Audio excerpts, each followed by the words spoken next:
I was raised on a farm in rural Iowa where my parents raised corn and soybeans and cattle and hogs.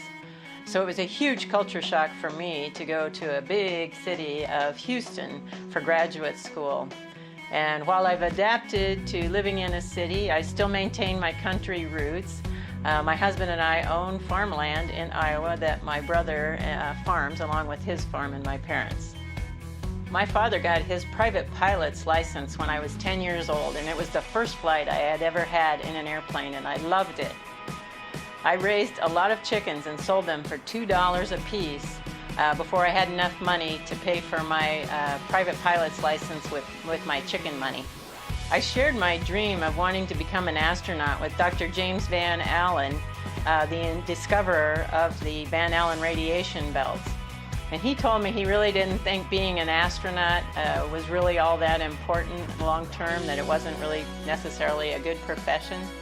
A few years later, when I finished graduate school, I had a phenomenal offer from an investigator at the Salk Institute, very prestigious investigator at a very prestigious institute.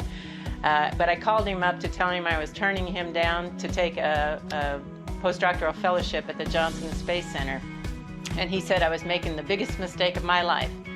I'm thinking it worked out pretty good for me anyway.